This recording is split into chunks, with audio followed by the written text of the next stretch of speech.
The dominant threat vector is not the missile you can see. Media and Pentagon budgets are fixated on kinetic hardware, hypersonic platforms, and carrier groups. They are framing the next conflict as a symmetric clash, a sequel to wars of the 20th century. This is a fatal miscalculation. Analysts point to so-called black swans, oil shocks, or escalating NATO wars as the primary systemic risks. This narrative is a deliberate distraction. The real blueprint targets the system's core vulnerability, not its perimeter defenses. The primary vector is silence. The weapon is the sudden catastrophic absence of data. The battle space is not a contested strait. It is the ocean floor and low Earth orbit. Adversaries have identified that the U.S. is not a nation-state. It is a financial empire dependent on instantaneous data transfer. This strategy exploits a core doctrine of modern hybrid warfare, which has become indistinguishable from politics. A physical cut of a key undersea cable, or the blinding of a satellite with a ground-based laser, is not a formal declaration of war. It is deniable. It is asymmetric. The cost to an adversary is minimal. The effect on the U.S. is a systemic cascade. This creates the blind Leviathan, a hegemon with unmatched kinetic power, but whose digital nervous system has been severed. Global financial markets, dependent on these data arteries, would freeze. The SWIFT system, military logistics, GPS-guided munitions, all rendered inert. The illusion of control vanishes, replaced by a liquidity-driven panic. Why would an adversary pivot to an asymmetric financial attack vector? Because they learned from their own failures. For a nation-state, a high-cost, unpopular kinetic war is its own form of solvency crisis. The strategy becomes insolvent. Consider Russia's kinetic engagement. CSIS analysts frame the protracted war not as a strategic masterstroke, but as a severe domestic liability.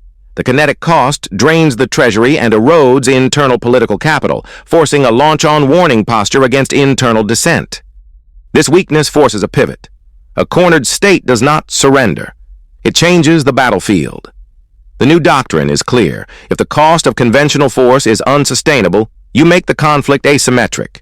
You abandon the expensive hardware and weaponize the system itself.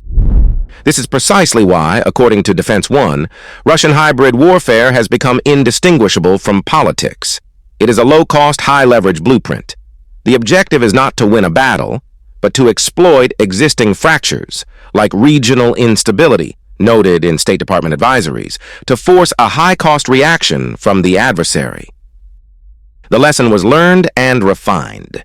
The goal is no longer to defeat the United States military. The goal is to force the United States to defeat itself by triggering a cascade of these reactions, weaponize its own financial fragility. The playbook is to create a series of distributed low-level threats that demand high-cost intervention, accelerating what Fortune warns is an almost inevitable debt crisis. This is the solvency trap. The engine of the solvency trap is simple arithmetic. The math doesn't lie. According to analysis from RUSI, the Royal United Services Institute, the kinetic cost exchange is lethally asymmetric.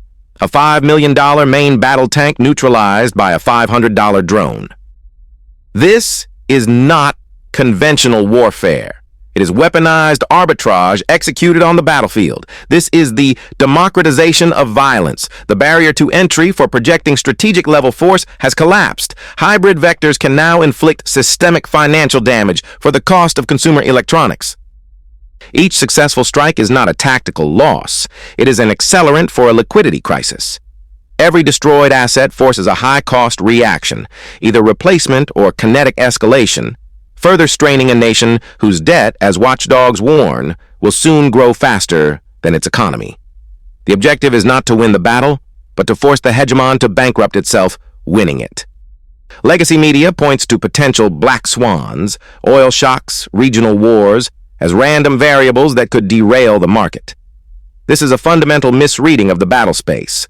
According to reports from Defense One, adversary doctrine has evolved. The new systemic risk is not a random event.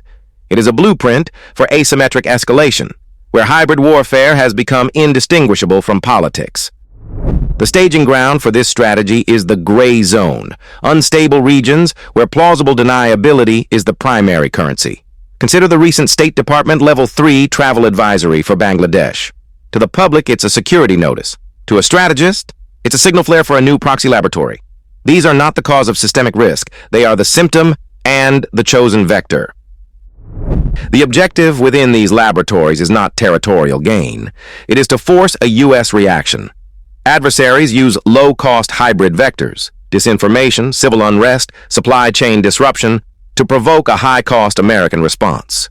This can be financial, in the form of sanctions and aid, or kinetic, involving carrier groups and special operations. Each reaction is a calculated drain on U.S. Treasury. This is the solvency trap. As the Congressional Budget Office warns, the national debt is set to grow faster than the economy itself. This isn't a secret. The strategy exploits this mathematical certainty. Every gray zone provocation is designed to accelerate America's terminal insolvency, weaponizing the U.S. debt to trigger a liquidity crisis. They are not fighting the military. They are bankrupting the hegemon. The Launch-On Warning Protocol is a relic of the Cold War, a mathematical protocol for automated retaliation. If adversary missiles are detected, you launch your own before they are destroyed in their silos. It is a zero-sum, hair-trigger system. The critical vulnerability is not the missile. It is the sensor. Enter the fog of digital war. An adversary can deploy a sophisticated cyber vector, a weaponized code now indistinguishable from politics, as confirmed by Defense One, to blind the early warning radar network. The commander now faces a systemic paradox. Is the radar blindness a system malfunction, or is it the first move in a decapitation strike? Hesitation risks total annihilation. The protocol dictates that in the absence of information, you assume the worst-case scenario. You launch. This is not about starting a nuclear exchange. It is a blueprint for asymmetric financial warfare. The objective is to trigger a high-cost kinetic reaction from the United States, scrambling bombers, deploying naval assets, and placing the entire nuclear triad on high alert. Each event is a massive unfunded liability. This strategy weaponizes America's single greatest liability, its terminal insolvency. With a national debt now projected to grow faster than the economy itself, a crisis is almost inevitable, according to watchdog reports. Each forced military reaction functions as an accelerant, a targeted attack on U.S. liquidity designed to exhaust financial reserves. This is the solvency trap. CSIS Wargaming concludes that a cornered hegemon facing a systemic liquidity crisis will not absorb repeated provocations. It will view kinetic escalation not as a failure, but as its final available leverage. The mathematical certainty is that a low-cost cyber attack will eventually force a high-cost reaction, proving that the pathway to kinetic conflict runs directly through the U.S. Treasury. The dominant model is not the black swan event analysts use to obscure their lack of foresight. The protocol is a blueprint. Adversaries are no longer targeting military assets. They are targeting the balance sheet. According to CSIS, Russian hybrid warfare has become indistinguishable from politics, providing the perfect cover for economic warfare. The objective is to force a reaction.